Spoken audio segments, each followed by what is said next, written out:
आरती का एक ही बेटा था, अतुल। वह अपने बेटे के साथ छोटे से घर में रहा करती थी। वैसे अतुल बहुत समझदार था, पर उसे अपनी माँ की एक हरकत बहुत बुरी लगती थी, और वह थी उसकी माँ की चुगली करने की आदत। ऐसे ही एक रोज अतुल ऑफिस जाने के लिए तैयार हो रहा होता है। माँ, मैं लेट हो रहा हूँ, जल्दी से मुझे मेरा टिफिन दे दो। अतुल अपनी माँ को बार बार आवाज लगाता है। आरती नहीं आती, जिसके बाद खुद बाहर जाता है। वहां जाकर देखता है आरती एक औरत से बात कर रही है। अरे बहन, तभी तो कहते हैं लड़का हो या लड़की, बच्चों को कभी इतनी छूट नहीं देनी चाहिए कि वह अपनी मनमानी करने लगे। अब मेरे अतुल को ही देख लो, इतना बड़ा हो गया है, बिना मुझसे पूछे कोई काम नहीं करता। सही कह रही हो बहन, पर किसी और के बच्चे क्या कर रहे हैं क्या नहीं, इस पर हमारा तो कोई जोर नहीं चलने वाला। इसलिए दूसरों के घर की बात ना ही करे तो अच्छा है। वह तो पता है भाई, और वैसे भी मेरी हरकत ऐसी नहीं है कि मैं इस घर की बात उस घर में जाके करूं। जहां आरती सुबह सुबह अपने पड़ोस की औरतों से चुगली कर रही होती है, तो वह अपनी माँ की यह हरकत देखकर अतुल को बहुत गुस्सा आता है, और वह अपनी माँ को घर में बुलाकर कहता है, माँ, ये सब क्या है? आँख खोलते ही आपने चुगली करना शुरू कर दी। चुगली? कैसी चुगली? मैं नहीं गई थी कहीं चुगली करने। मैं तो बस बाहर ठंडी हवा खाने बैठी थी। तभी पड़ोस की सरला आ गई। वही बताने लगी कि फलानी की बेटी ने यह किया है, तो मैंने भी कह दिया मुझे फर्क नहीं पड़ता, किसी के बच्चे कुछ भी करे। अब तू ही बता, इसमें मैंने कौन सी चुगली कर दी? माँ, आपसे कोई नहीं जीत सकता। आपको जो करना है करो, मैं चला ऑफिस। अतुल के जाने के बाद आरती घर का काम करने लगती है, और जब बहुत ज्यादा थक जाती है तो टहलने के लिए घर से बाहर जाती है, जहां वह देखती है कि कुछ औरतें बैठकर आपस में बातें कर रही हैं। औरतों की मंडली देख आरती से रहा नहीं जाता है, और वह भी उस मंडली में जाकर शामिल हो जाती है। अरे बहनों, क्या हुआ? किसकी बातें चल रही है? अरे, अपनी पड़ोसन सरला को जानती हो ना तुम? उसकी हरकतें कैसी है? फिर रात में इनके घर में कलेश हुआ। अरे, जब तुम बहू को बेटी नहीं मानोगी तो बहू तो तुमसे लड़ेगी ही ना। मैं तो कह रही हूँ उसकी बहू की कोई गलती नहीं है, सारी गलती सरला की ही होगी। वह तो एक नंबर की कंजूस है, पता नहीं उसकी बहू कैसे रहती होगी। सास को कितने दुख दिए थे, अब इसकी बहू आ गई है। कहते हैं ना, जोड़ का तोड़ मिल ही जाता है। जैसे ये अपनी सास के साथ करती थी, ठीक वैसा ही इसकी भविष्य के साथ कर रही है।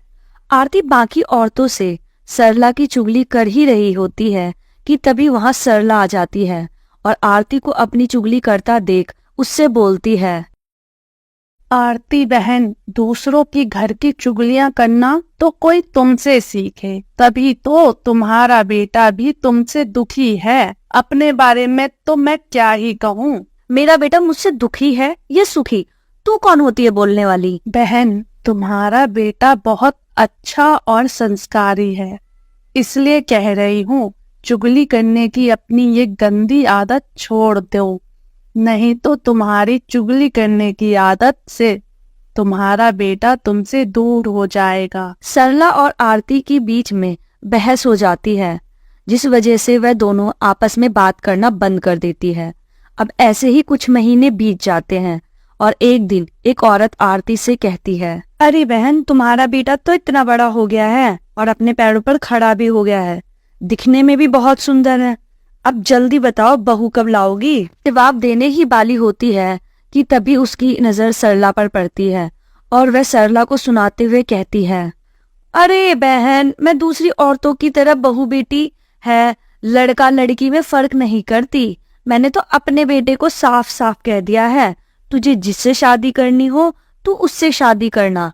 मेरे घर की जो भी बहू बनेगी वह लड़की मेरी बेटी हुई, उसे मैं बेटी वाला प्यार दूंगी। सरला आरती की बात सुनकर मन ही मन बोलती है, बहू को बेटी तो ये तब मानेगी ना जब इसकी चुगली करने की आदत खत्म होगी। आने दो बहू को, लिख कर देती हूँ, ये अपनी बहू की चुगलियां करते करते नहीं थकेगी। अब ऐसे ही कुछ दिन बीत जाते हैं और एक रात जब अतुल ऑफिस से घर आता है तो आरती अतुल से कहती है, बेटा घर में मैं पूरे दिन अकेली बैठी रहती हूँ, कोई नहीं है जिससे दुख सुख बांट सकूं और बात कर सकूं। अब दीवार से तो बात नहीं कर सकती ना मैं, इसलिए थोड़ा गली में बैठ जाती हूँ। पर सब औरतों को यही लगता है कि मैं बैठकर उन सब की चुगलियां करती हूँ। अगर तू मेरे लिए बहू ला देगा तो मैं गली में जाना बंद कर दूंगी, फिर बहू रहेगी, उसी के साथ बात करते हुए पूरा दिन आराम से निकल जाएगा मेरा। माँ चिंता मत करो, बहुत जल्दी आपको आपकी बहू मिल जाएगी। इसका मतलब जरूर तूने अपने लिए कोई लड़की पसंद कर रखी है। अब बहुत जल्द अतुल अपनी गर्लफ्रेंड पूजा से आरती को मिलवा देता है। पहले ही नजर में आरती को पूजा भा जाती है और बहुत जल्द अतुल और पूजा की शादी हो जाती है।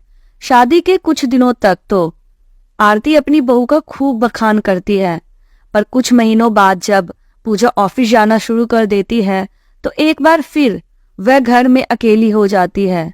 और एक दिन जब उसकी पड़ोसन उसके घर आती है तो आरती अपनी पड़ोसन से कहती है, बहन तुम अपनी बहू को भले ही बेटी मान लो, पर तुम्हारी बहू तुम्हें कभी अपनी माँ नहीं बनाने वाली। इस तरह से अब आरती अपनी बहू की चुगली करने शुरू कर देती है।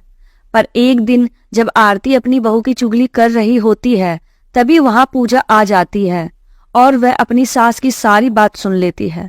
उस दिन तो पूजा चुप हो जाती है, परंतु बार बार जब वह अपनी सास की ऐसी गिरी हुई हरकत देखती है तो एक दिन उससे रहा नहीं जाता है।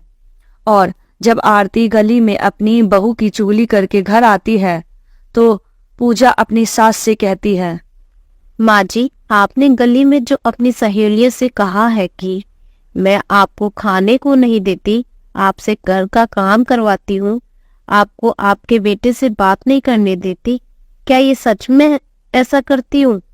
जब इतनी बुरी हूँ जितनी आप मुझे सबके सामने बना रही है। अरे बहू तुझे सुनने में कोई गलती हो गई है, मैं तो तेरी हर जगह तारीफ करती हूँ, आखिर इतनी प्यारी बहू जो मुझे मिली है। आरती पूजा के मुंह पर उसकी बातों को जुटला देती है।